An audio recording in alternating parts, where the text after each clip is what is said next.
Reka tubifurize ibihe byiza mwese mukurikirana Satiya TV ndetse na Rwagakoco Live TV, tubaye ikaze kuri aya makuru y'incamake agezweho muri aka kanya mugiye kugezwaho nanjye Fred. Reka duhere hano muri Uganda aho bari kuvuga yuko General Muhoozi yateguje intambara kuri ambasaderi wa Amerika arega kubahuka Perezida Museveni akaba ari na se.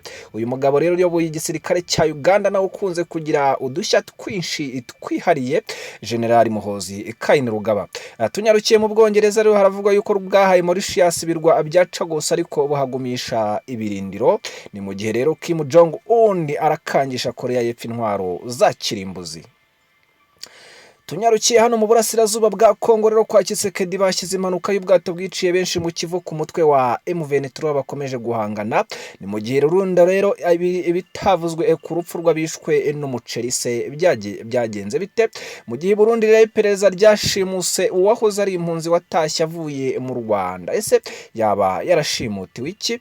Ni mu gihe General Muhoozi Kainerugaba yahaye ambasaderi wa Amerika igihe ntarengwa cyo kuba yasabye imbabazi Perezida Museveni Kaguta, akaba ari wese rwose uyu mugabo uyoboye igisirikare cya Uganda General Muhoozi Kainerugaba. Ni mu gihe Burundi rero bari mu myiteguro yo kwihorera ku nkuba yo mu kibira. Ese inkuru yo bazayikubitisha ikimwoka byaramwe kubundi batukana ngo gakubitwe n'inkuba ikaba ariyo yabanuye amezi 6 ya FRDC yo kuba yamaze guca FDLR umutwe. Ese bizashoboka aba bantu ko bahuye bakanywana bagakundana bakabyarana? Igatsibo rero ikirembe ecisha umundi arakomereka abikabije aho ngaho ni muri Kabarore. Ni mu gihe Israel iratangaje umubare w'abarwanyi ba Hezbollah imaze guhitana.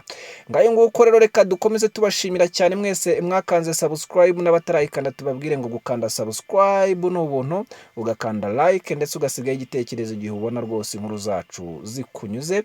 Nyagasana akomeze guhaza ibyizero kandi akwishimire muri byose. Ciao ciao.